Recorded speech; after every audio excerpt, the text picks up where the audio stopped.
할렐루야, 사순절이 이제 시작이 되었습니다. 십자가가 없다면 영광도 없겠죠. 고난에 동참하지 않는다면 부활의 감격에도 참여할 수 없을 것입니다. 이 귀한 사순절 하루하루 보내며 정말 주님과 귀한 동행의 삶을 걸어가시는 여러분들이 되기를 축복합니다. 이 시간 우리 같이 찬송가 545장입니다. 545장 이 눈에 아무 증거 아니 배워도 우리 함께 찬양하겠습니다.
오늘 우리에게 주신 하나님의 말씀은 마태복음 14장 22절에서 36절까지의 말씀입니다. 여러분 가지고 계신 성경 마태복음 14장 22절에서 36절까지의 말씀 제가 봉독해 올립니다. 예수께서 즉시 제자들을 재촉하사 자기가 무리를 보내는 동안에 배를 타고 앞서 건너편으로 가게 하시고 무리를 보내신 후에 기도하러 따로 산에 올라가시니라. 저물매 거기 혼자 계시더니 배가 이미 육지에서 술이나 떠나서 바람이 거스름으로 물결로 말미암아 고난을 당하더라. 밤 사경에 예수께서 바다 위로 걸어서 제자들에게 오시니 제자들이 그가 바다 위로 걸어오심을 보고 놀라 유령이라 하며 무서워하여 소리 지르거늘 예수께서 즉시 이르시되 안심하라 나니 두려워하지 말라.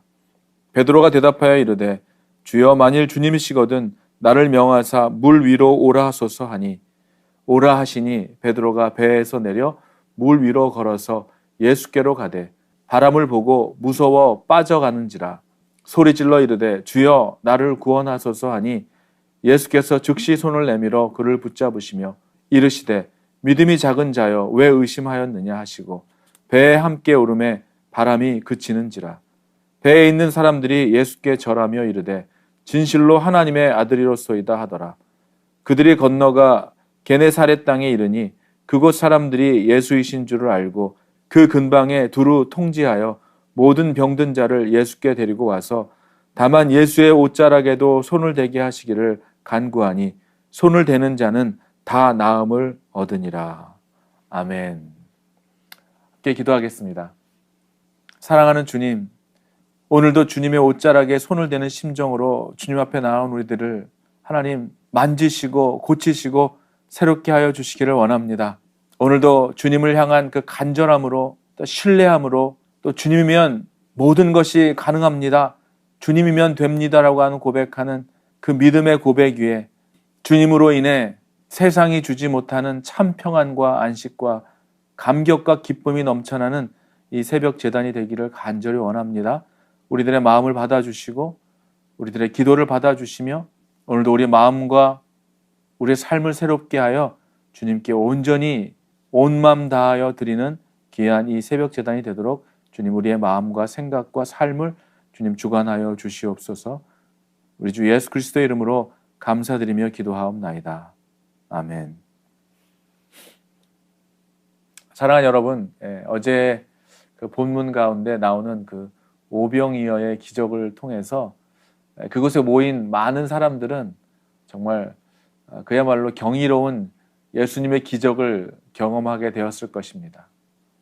병든 자를 고쳐주시고 떡 5개와 물고기 2마리로 5,000명을 먹이신 그 기적을 본 사람들의 그 입과 입을 통해서 예수님의 그 놀라운 소식은 아마 수많은 사람들에게로 퍼져나가게 되었을 것입니다.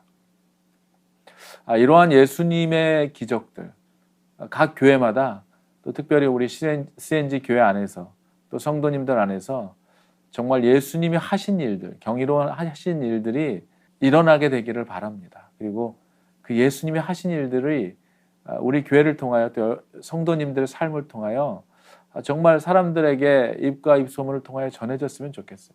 그런 하나님의 놀라운 일들, 하나님의 아름다운 일들이 저와 여러분들의 삶을 통하여 방방곡곡에 또 전해지게 되는 귀한 일들이 일어나기를 간절히 바랍니다. 아마 그러한 이유였겠죠. 그렇게 사람들에게 소문이 나고 알려졌고 사람들이 모여들기 시작했습니다. 그래서 예수님께 나오려는 사람들이 인파가 몰려들었을 것입니다. 항상 이럴 때는 뭐 좋은 일도 있고 또 그렇지 않은 부정적인 일들도 있겠지만 그 모인 인파 중에서는 정말 여러 가지의 뜻을 가지고 모인 사람들이 많이 있었을 것입니다. 그런데 오늘 예수님께서는 이 사람들이 몰려들자 어떻게 했습니까? 즉시 그 자리를 떠났다고 했어요. 제자들을 재촉하여 떠났다고 했습니다. 배를 앞서 태워서 제자들을 보내신 다음에 예수님은 한적한 곳으로 가서 또 기도하러 또 가십니다. 예수님께서 이 세상에 오신 분명한 이유를 예수님을 아셨죠. 그리고 그 예수님이 그 뜻대로 사셨음이 분명하게 확인되어지는 순간입니다. 왜입니까? 인자가 온 것은 섬김을 받으려 함이 아니라 도리어 섬기려 하고 자기 목숨을 많은 사람들의 대속물로 주려 함이라고 하신 말씀대로 그가 본을 보이셨고 그렇게 사셨기 때문입니다. 만약에 예수님께서 사람들의 환대와 명예와 그래서 사람들의 이 섬김을 받으려는 그런 왕으로 군림하기를 만약에 원했다면은 이 오병이어의 기적을 행함과 함께 예수님께서 그 인기와 그 사람들로 하여금 그 자리에 모여 있는 수많은 사람들로 하여금 이미 예수님이 자신이 원하는 대로 이끌어 갈 수도 있었을 것이기 때문입니다. 그러나 예수님은 그렇지 않으시고 그 자리를 오히려 떠나셨죠. 요한복음에서는 예수님께서 이렇게 속히 그 자리를 떠난 이유를 모인 무리가 억지로 예수님을 자신들의 임금으로 삼으려고 했기 때문이라고 그렇게 요한복음에서는 기록하고 있습니다. 사랑하는 여러분, 하루가 멀다 하고 뭐 좋은 소식들도 있긴 하지만은 사람들의 관심은 좋은 소식보다는 그렇지 않은 소식들이 더 많이 있죠. 정말 하루가 멀다 하고 들리는 교계에 일어나고 있는 크고 작은 이런 불미스러운 일들을 보면은 처음에는 순수하게 시작한 목회였을지도 모릅니다. 아마 그랬을 것입니다. 누구든 처음에는 순수하게 시작한 목회가 사람들의 지지를 받기 시작하고 분에 넘치는 그런 성도들의 환대와 그 사람을 신격화시키는 자리를 이렇게 뿌리치지 못하고 그것을 그냥 받아 누림으로 인해서 결국 자신이 감당할 수 없는 자리에까지 앉게 되지 않습니까? 그것으로 인해서 미혹되죠. 유혹에 넘어가게 됩니다. 그래서 결국은 자신의 본분을 상실해버리는, 사명을 망각하고 변질되고 타락하여서 수많은 불법을 저지르고도 마치 양심에 화인 맞은 사람처럼 무리를 일으키고도 자신의 잘못을 인정하기는커녕 오히려 당당하게 그 상대방을 비방하고 오히려 역으로 고소하는 이러한 안타까운 일들이 빈번히 일어나고 있는 이유는 육신의 정욕과 안목의 정욕, 이생의 자랑을 버리지 못하여 정말 자신이 있어야 하는 자리가 어디인지를 망각한 데서 온 결과일 것입니다. 오늘 본문에서 예수님은 제자들과 함께 즉시 떠납니다. 그리고 배를 타고 가던 그 제자들은 풍랑을 만나게 되죠.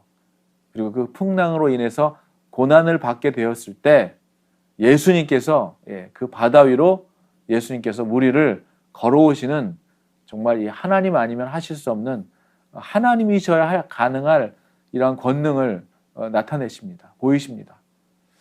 무리를 걸어오시는 예수님, walking on the water, 무리를 걸어오시는 예수님을 보고 제자들은 유령인 줄 알고 무서워서 소리를 지르고 있었을 때 예수님께서 즉시 그들을 안심시켜 주시죠. 그리고 무리를 걷는 최초의 인간이 된 베드로가 무리를 걸을 수 있게 된 것 역시 단순하게 예수님 말씀하신 그 말씀을 믿고 그 말씀대로 순종하여 무리를 걸은 최초의 인간이 된 것입니다. 베드로는 예수님께 만일 예수님이시거든 나를 무리로 오라 하소서라고 그렇게 주님께 부탁을 드렸고 주님께서는 오라 한 그 말에 의심 없이 한 채 의심 없이 이게 말이 안 되는 얘기잖아요. 자기가 무리를 걸을 수 있다고 생각하는 것 자체가 말이 안 되는 행위였을지 모르지만 예수님께서 오라 하셨을 때 그는 그 말씀에 순종했고 그는 무리를 걷는 최초의 인간이 된 것이죠. 마찬가지입니다. 오병이어의 기적에서도 마찬가지. 가지고 오라. 그 보리떡 5개, 고기 2마리를 가지고 오라 했을 때 묻지도 따지지도 않고 가져왔던 제자들은 기적을 체험한 것처럼 오늘 예수님께서 오라 하시니 베드로는 그 말에 순종했고 그래서 무리를 걷게 됐지만 곧이어 어떻게 됩니까? 바람을 보고 무서워했던 베드로는 예수님에 대한 시선과 믿음과 신뢰를 순간 놓쳐버리게 되었을 때 예수님의 말씀을 의지하여 순종한 베드로는 무리를 걸을 수 있는 능력을 얻었지만 인간의 능력을 넘어선 경이로운 기적을 경험했지만 곧바로 바람을 보고 두려워하자 물속으로 빠지고 맙니다. 예수님께서는 빠져있는 베드로를 그냥 두고 보고 계시지 않으시고 즉시 손을 내밀어서 베드로를 물에서 구해 주시죠. 우리는 주님을 온전히 신뢰하지 못하고 그러므로 인하여 자신이 누리던 정말 하나님께서 주시는 삶에서 벗어나서 실수하고 넘어지고 쓰러졌을 때 주님은 우리를 그냥 보고만 계시지 않는다는 것이죠. 우리를 즉시 손을 내밀어 우리의 손을 잡아주시는 주님이시고 우리를 그 위험에서 구해주시는 주님이심을 여러분 믿으시기를 주의 이름으로 축원합니다. 계속해서 만나는 위기, 우리들의 삶 속에서 계속해서 만나는 어떤 이런 삶의 위기 가운데서 예수님은 즉시로 도움의 손을 내밀어 주시는 그런 주님이시라는 것을 우리가 보게 되는 것이죠. 사랑하는 여러분, 우리들의 삶 속에서도 위기 가운데 분명한 확실한 하나님의 도우심을 경험하게 됩니다. 고난과 위기를 만나는 것은 누구에게도 사실은 원치 않는 일일 것입니다. 누가 원하겠습니까? 누구라도 풍랑과 재난은 만나고 싶지 않은, 마주하고 싶지 않은 그런 일이죠. 그러나 그 가운데 우리를 위해 예비해 두신 그런 주님의 손길을 만나게 될 때 비로소 살아계신 주님이심을, 나와 함께 하시는 주님이심을 고백하게 되는 것이죠. 할렐루야. 여러분들의 삶 속에 고난과 재난과 위기 가운데 있게 되기를 원하지는 않지만 늘 주님께서 여러분과 함께함을 믿는다면 위기나 고난도 두려워하고 불안해하고 걱정하고 염려할 필요가 없을 것입니다. 그 하나님의 손길을 만날 때, 그런 어려움 속에서 주님의 도우심을 만나게 될 때 우리는 살아계신 주님을 고백하게 되죠. 그동안도 알고 있었지만 다시 한번 고백하게 되는 것입니다. 사랑하는 여러분, 오병이어의 기적 가운데서도 제자들이 고백하지 않았던 고백을 예수님께서 물 위를 걸어오시고 바람을 잠잠케 하고 난 뒤에 그들은 그 예수님을 고백하기 시작합니다. 어떻게 고백해요? 비로소 예수님께 절하며 뭐라고 고백합니까? 진실로 하나님의 아들이라고 고백하게 되는 것이죠. 여러분, 위기 가운데 정말 주님의 손길과 주님의 그런 어떤 도우심을 경험했을 때 도저히 그 어떤 것으로도 설명하고 그 어떤 것으로도 해석할 수 없는 하나님의 손길을 경험하게 됐을 때 사람들에게서 나타나는 이런 현상처럼 살아계신 하나님임을 고백하게 되죠. 하나님임을 비로소 알고 있었던, 지식으로 알고 있었던 하나님을 이제 정말 인격적으로 만나게 되는 그 순간이 온 것입니다. 예수님의 이러한 소문들 많은 사람들에게 아마 퍼져나갔을 것입니다. 여러분에게도 알고 있었던, 그동안 성경을 통해서 지식을 통하여 또 알고 있었던 그 예수님이 정말 여러분의 마음속에서 심령 깊은 곳에서 정말 인격적인 주님과의 만남을 통하여 주님은 정말 살아계신 주님이십니다. 나를 위해서 죽으시고 나를 위해서 나의 모든 죄를 위해 대신 죽으시고 나를 살리시기 위하여, 나를 구원하시기 위하여, 나의 죄를 위하여 대신 죽으신 주님이심을 고백하게 되는, 지식으로 알았던 예수님이 아니라 이제 인격적으로 만나게 되는 예수님을 고백할 수 있게 되는 여러분들이 되기를 주의 이름으로 축원합니다. 34절과 34절 그리고 35절, 36절을 보면 이제 예수님의 소문이 정말 많은 사람들에게 퍼져나갔다는 것을 우리가 보게 됩니다. 그리고 아마 각자 자신이 생각하는 대로 그 들었던 소문들, 그것들을 판단하고 아마 이해했을 것입니다. 예수님이 어떠한 분이신 줄을 알았더라면, 그분이 누구이신 줄을, 어떠한 능력을 행하는 분인지를 알았더라면 아마 병을 치유하고 그들의 필요를 채우는 것, 그것만 가지고 관심 가지고 따르지 않았을 것입니다.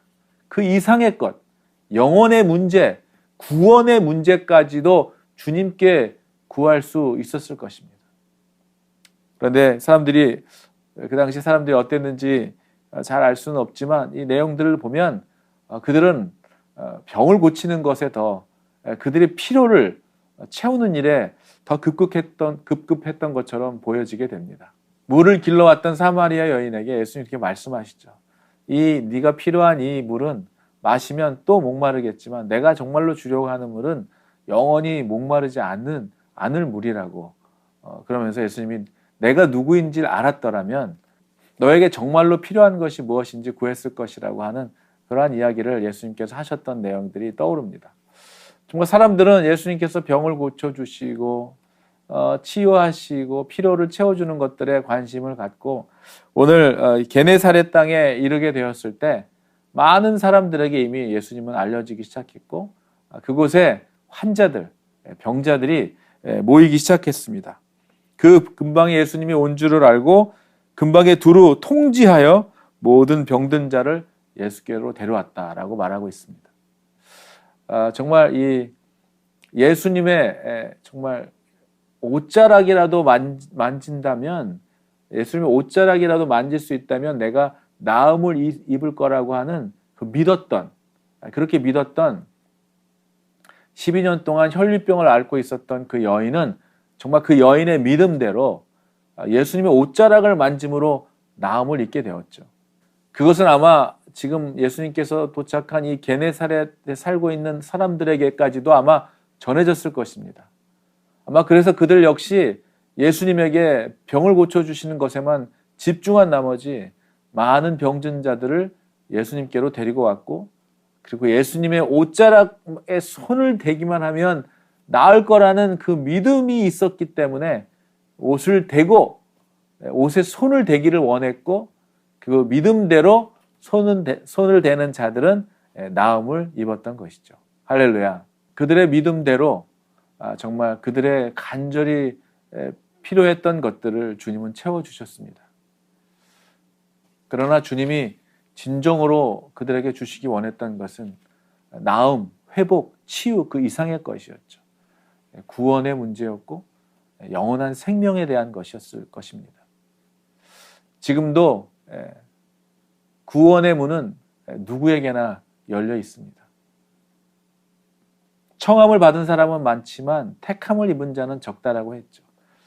예수님으로부터 치유함을 받은 나병 환자들 중에 돌아와 감사한 사람은 한 명밖에 없었다고 했죠. 우리가 병을 고침받아도 죽은 사람이 다시 살아나는 기적을 경험해도 우리의 육신은 결국 언젠가는 죽게 되죠. 예수님이 사마리아 여인에게 말했던 것처럼 목마름을 이 육신의 피로는 채우고 채운다 할지라도 영원한 목마름을 해결할 수는 없을 것이죠. 물을 마신다고 해서 순간의 목마름을 해결할 수 있겠지만 영혼에 채워지지 않을 우리 영혼의 목마름을 해결할 수는 없을 것입니다. 주님은 하나님의 백성들을 필요를 채워주셨고 먹이셨고 병든 자를 고쳐주셨지만 주님께서 그렇게 했던 모든 이유, 주님께서 이 땅에 하나님의 사람들에게 정말로 전하고자 했던 메시지는 그들의 영혼이 천국의 복음에 대하여, 그들의 영혼이 구원받는 것에 대하여 예수님의 초점이 맞춰졌을 것입니다. 단순히 병을 치료함만 받기를 원한다면, 예수님을 통하여 우리 인간에게 필요한, 우리 육신에게 필요한 것만 구하는 대상으로 여기는 그러한 믿음이 아니라 예수님은 우리의 육신의 필요도 채워주시지만 우리의 정말 이 세상으로서는 해결할 수 없는 영혼의 문제를 해결해 주시기 위하여 오셨고, 그 예수님을 믿는 자마다, 그 예수님을 영접하는 자마다 하나님의 자녀가 되는 권세를 주시는 이 놀라운 구원의 복음의 굿뉴스, 구원의 이 귀한 소식을 우리에게 전해주시고 그 일을 위하여 이 땅에 오신 그 예수님, 다시 한번 저와 여러분들의 삶 속에 예수님을 향한 우리의 믿음은 육신의 필요에만 머물러 있는지, 아니면 좀 진정한 영혼의 깊은 곳에 해결할 수 없는 영혼의 문제를 주님 앞에 정말 가지고 나가고 있는지, 예수님이 하실 수 있는 그 수많은 일들 가운데 우리 육신의 문제만 해결받기를 원하는 믿음이 아니기를 주의 이름으로 축원합니다. 주님은 우리가 무엇이 필요한지 다 알고 계십니다. 주님께서만 하실 수 있는 일을 위하여 이 땅에 오신 주님, 우리에게 구원을 받을 그 다른 이름을 주신 적이 없다고 하신 오직 예수님만이 우리를 구원해 주실 수 있는 분이심을 믿는 그 믿음으로 오늘도 믿는 자들의 심령 속에 여전히 살아계시고 여전히 함께 하시며 영원토록 함께 동행하시는 그 주님과 함께 귀한 동행의 삶을 살아가는 오늘 되시기를, 이 사순절 되시기를 주 예수 그리스도의 이름으로 간절히 축원합니다. 기도하겠습니다. 우리의 모든 것 되어주시는 주님, 날마다 부족한 우리들의 모습만 발견합니다. 사순절을 시작하며 여전히 부족하고 여전히 주님 앞에 부끄러운 삶을 살아가고 있을지라도 하루하루의 우리들의 삶을 다시 한번 말씀으로 돌아가게 하시고 복음으로 돌아가게 하셔서 십자가로 살아가는 자들 되게 도와주시며 우리를 위하여 못하실 것이 없는 주님임을 바라보게 하시며 육신의 필요만을 채우려는 욕심을 내려놓고 내 영혼의 깊은 문제를 다루어 주시고 해결할 수 없는 나의 죄의 문제를 해결해 주시기 위하여 이 땅에 오신 그 예수님께 이 세상 살아가는 동안 날마다 주님 앞에 거룩하고 성결한 삶으로 회복되는 하루하루 되게 도와주시며 이 사순절 기간을 통하여 우리 안에 해결하지 못한 더러운 죄들을 고백함으로 우리 스스로는 해결할 수 없는 죄악의 문제들을 주 앞에 고백하게 하시고 털어놓게 하시며 고백하게 하시며 주 앞에 회개하는 자의 죄가 주홍빛같이 붉을지라도 양털같이 눈같이 희게 해주시는 주님의 보혈의 능력 의지하여 오늘도 이 새벽 제단에 하나님 우리의 죄를 용서하여 주시고 날마다 주님과 함께 거룩함으로 새롭게 거듭나는 믿음의 삶을 살아갈 수 있도록 주님 우리를 도와주시고 우리를 불쌍히 여기시며 우리에게 주님의 능력을 나타내 주시기를 간절히 원하오며 우리 주 예수 그리스도의 이름으로 감사드리며 기도하옵나이다. 아멘.